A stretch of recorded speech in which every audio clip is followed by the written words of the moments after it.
Okay, all right everyone, welcome back in our material, in our video. But before it, this is Julie, and I never forget to greet all of you. Good morning, good day, good afternoon, good evening. I hope all of you are still in the condition wherever you are. Okay, baiklah. Sebelum kita mulai pembelajaran kita, ada baiknya jika kalian menyediakan atau mempersiapkan buku catatan dan buku latihan kalian. Okay. Now today we shall talk about descriptive text. Okay. Nah, mungkin descriptive text ini sudah kita bahas sebelumnya di kelas 7. Okay. Atau juga di pelajaran bahasa Indonesia juga mungkin kalian sudah menerima pelajaran ini. Nah, tetapi kita akan coba versi bahasa Inggrisnya. Sebenarnya tidak ada bedanya, hanya saja bahasanya yang diganti. Okay.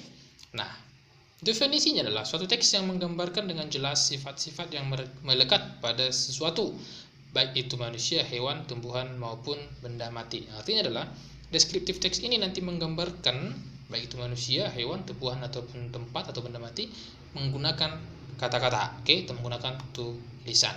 Nah, tujuannya memberikan informasi dengan jelas mengenai objek yang menggambarkan kepada pembaca. Artinya adalah di sini nanti kita akan coba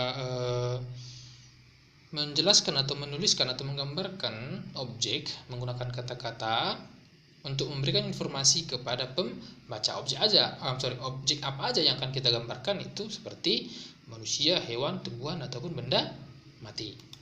Oke. Nah, ciri-ciri descriptive text yang pertama adalah menggunakan simple present tense. Nah, simple present tense sudah kita bahas di semester 1. Oke.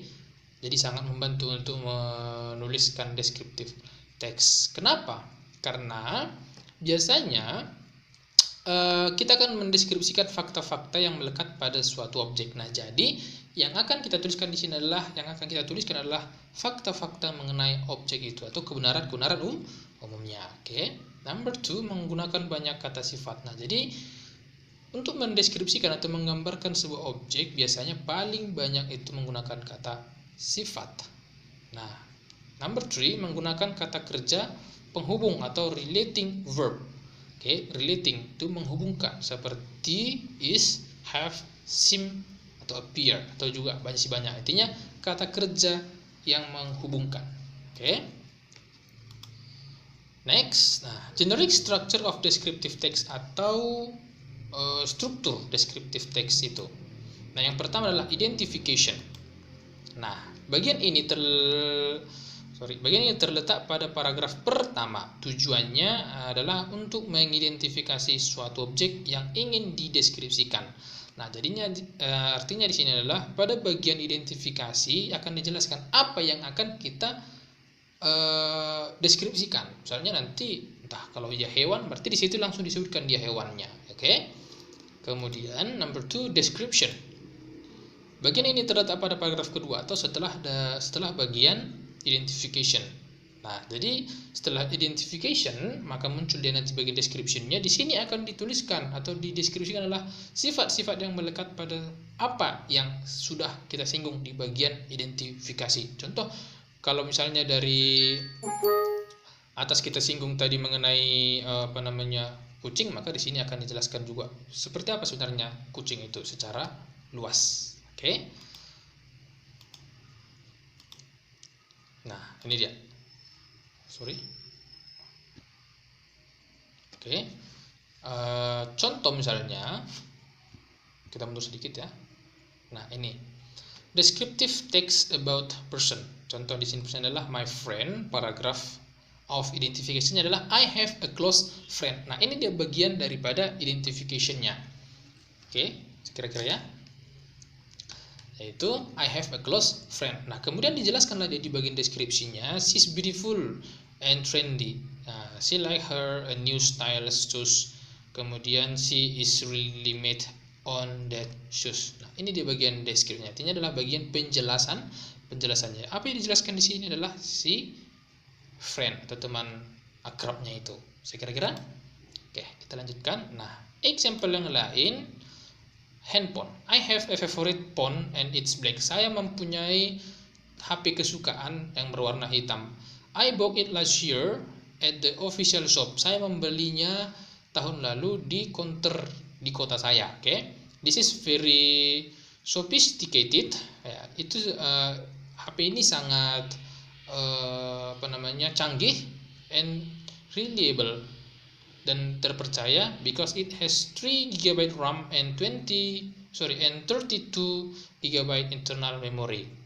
Dan dapat dipercaya karena mempunyai 3 GB RAM-nya dan kemudian 32 GB internal memory atau kartu memori internal. This phone also has strong battery. Okay, HP ini juga mempunyai baterai yang kuat. The size is not too big, ukurannya tidak terlalu besar. I can hold it using one hand. Saya dapat menggenggamnya menggunakan satu tangan. It has 2 cameras located. Nah, dia mempunyai atau HP ini mempunyai 2 kamera yang terletak di bagian depan dan di bagian belakang. Nah, ini dia contohnya ya. Nah, maka I have a favorite phone and it's black adalah bagian identification dan sisanya itu adalah bagian description-nya. Oke, saya kira-kira ya. Nah, let's continue. Worksheet. Nah, tugasmu Lake Toba. Oke, silakan. Ini tugasmu dari materi kita. Nah, perintahnya adalah translate and make the generic structure. Artinya adalah terjemahkan. Baca dulu sekali ya. Baca ini mengenai Lake Toba atau dalam ini daerah kita yaitu daerah Sumatera Utara, itu Lake Toba khususnya di bagian orang Toba. Lake Toba sangat familiar, oke?